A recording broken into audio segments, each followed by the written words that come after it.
Estar endividado não é exatamente um processo ruim. No entanto, quando observamos o cenário nacional no qual mais de 14 milhões de brasileiros estão desempregados, esse endividamento pode se converter em inadimplência, o que pode virar uma bola de neve na vida financeira.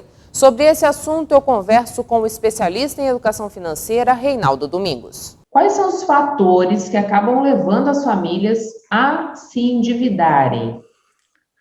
Bom, é um prazer estar participando aqui e tenho certeza que pode contribuir sim para as pessoas. O endividamento não é algo tão ruim como muitos falam, né? Nós estamos falando de você comprar a prazo e conseguir ter aquele bem ou aquele serviço, aquele produto de forma antecipada. Significa, eu não tenho agora todo o dinheiro, mas eu posso pagar em algumas prestações. Então, a gente precisa encarar o endividamento como algo natural, até porque quem compraria uma casa própria hoje com o valor que ela é à vista? Quem compraria um carro, uma máquina?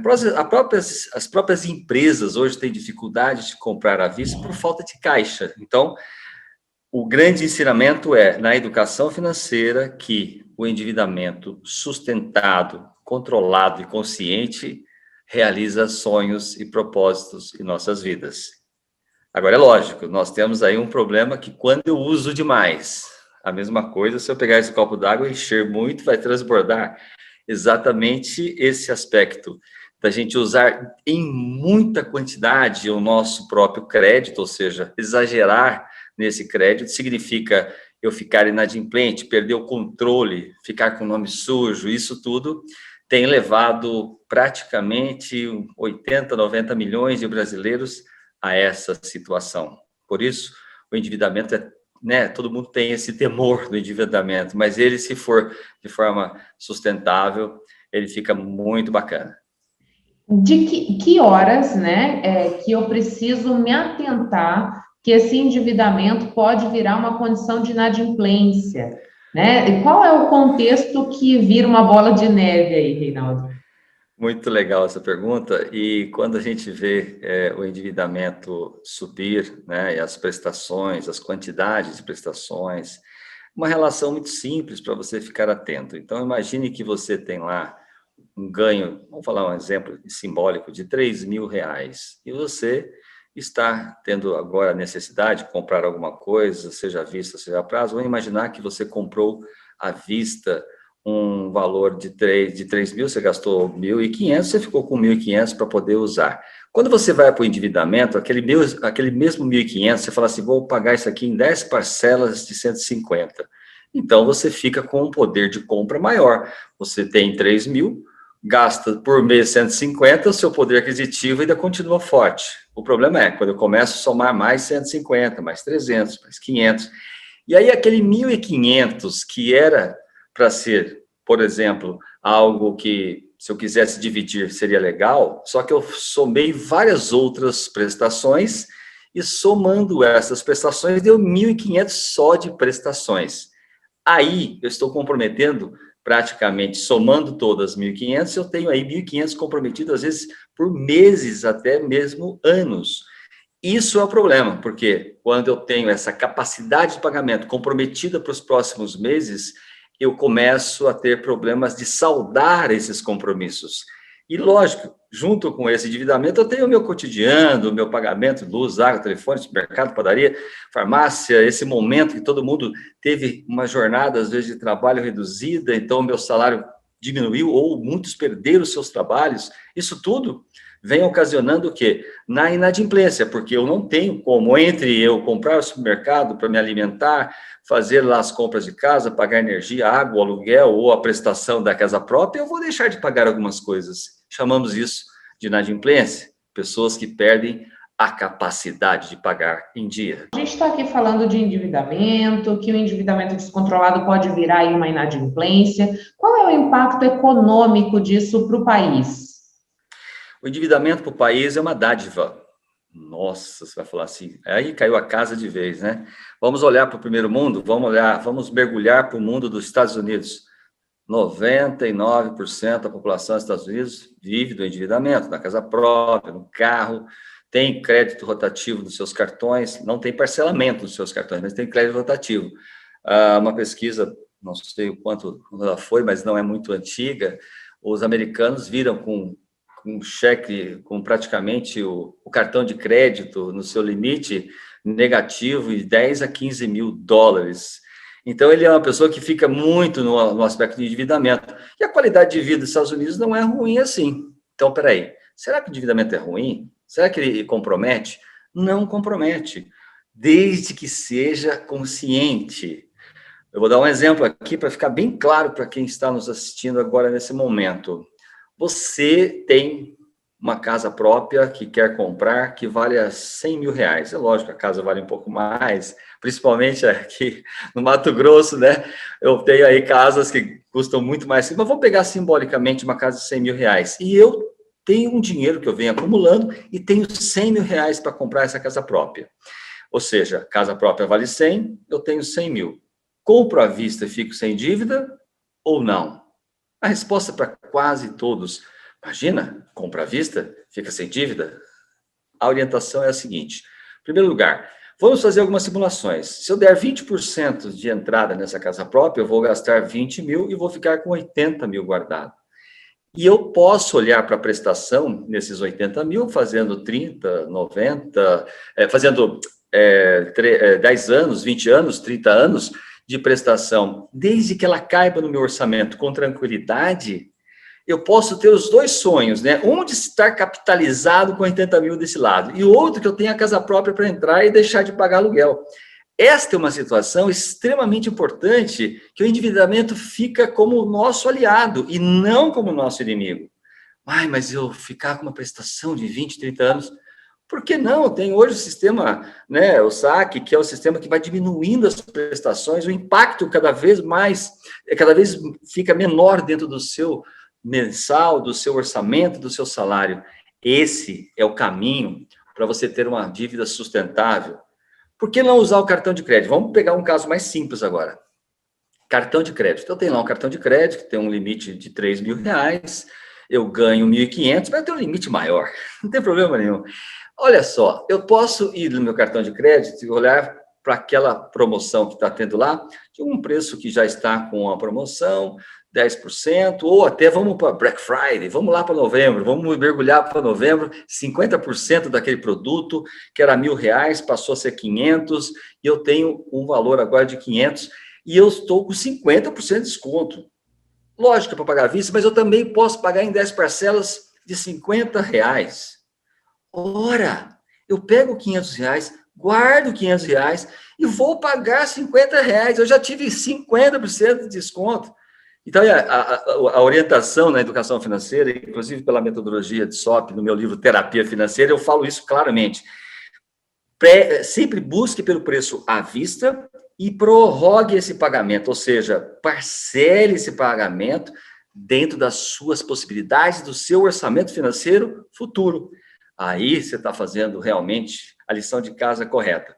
Eu estou capitalizando, segurando o meu recurso financeiro, e, de outro lado, eu tenho uma dívida sustentável.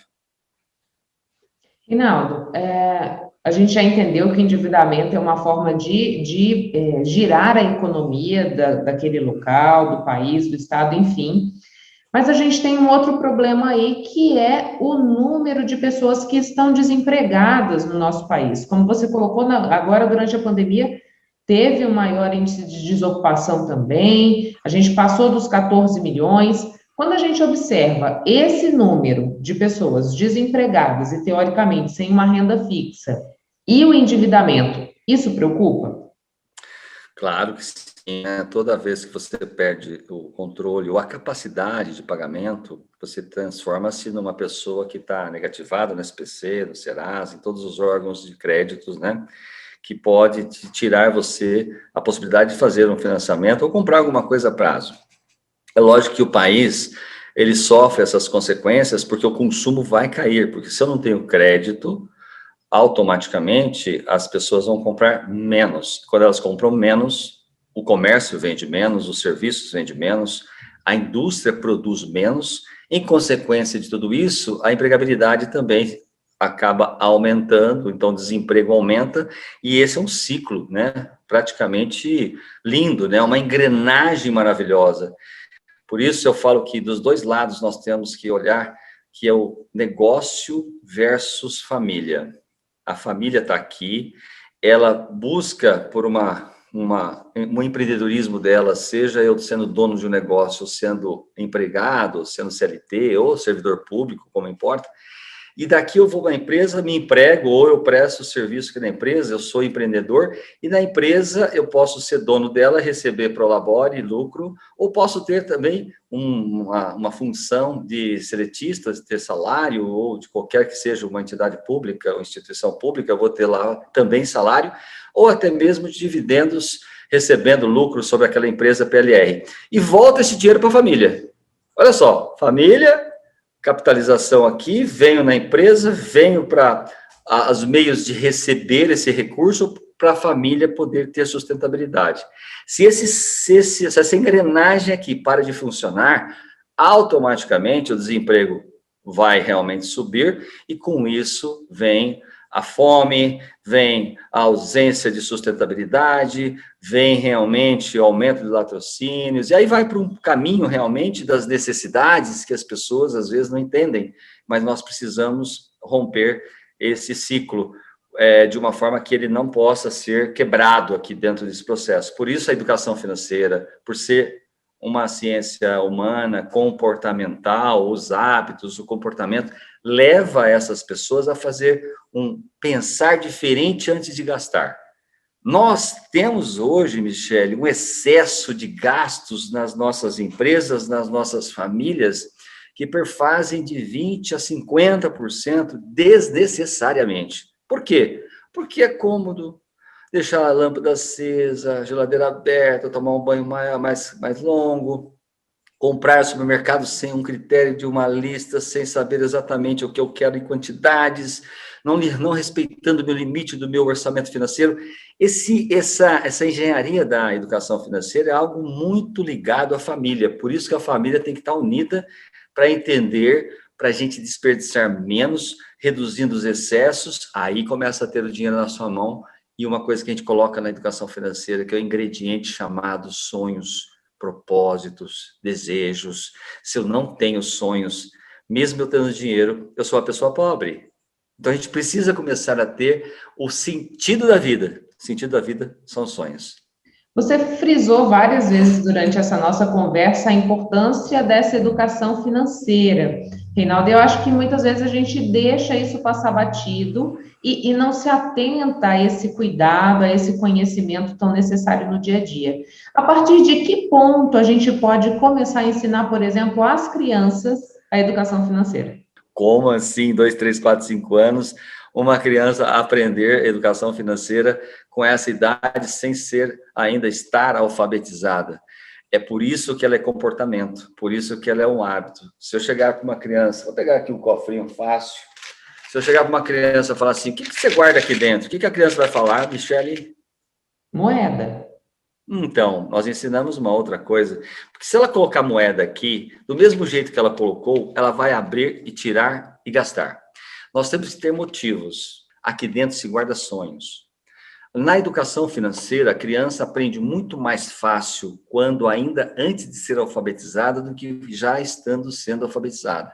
É algo maravilhoso. A gente hoje está no maternal, no infantil, Fundamental 1, 2, médio. Tem tecnólogo em educação financeira já, que a gente foi idealizado por nós aqui da TSOC Educação Financeira.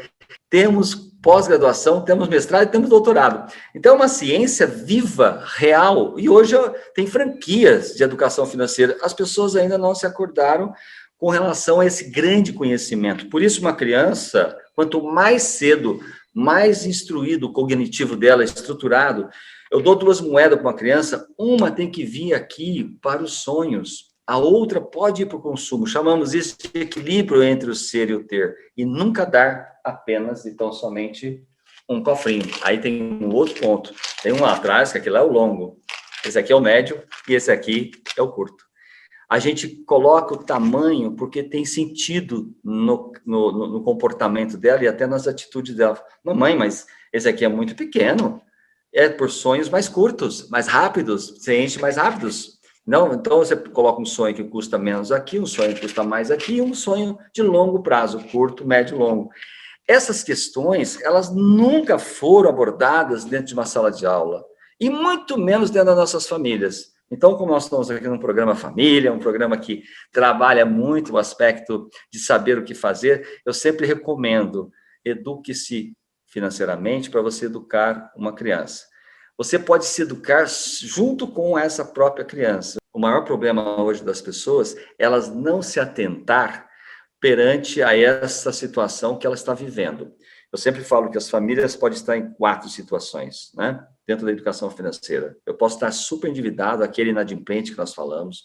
Eu posso ter dívida sustentável, então não tenho problema de ter dívida.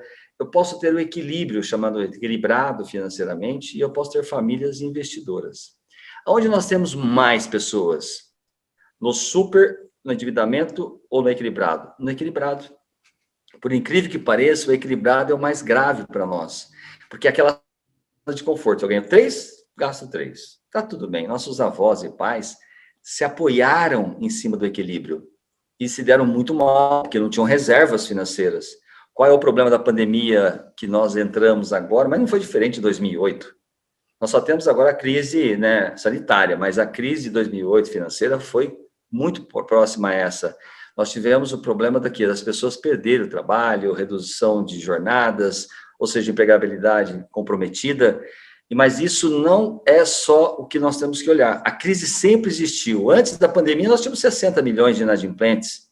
Agora nós temos 90, 80. Mas subiu, sim, mas já é algo conhecido. A família que não tiver educação financeira, ela está fadada a ser uma família endividada, super endividada, vai viver no seu limite, e quando ela vive no seu limite, qualquer eventualidade ou ausência de oportunidades, que vai acontecer muito com essa família. Não saia daí, eu volto já já.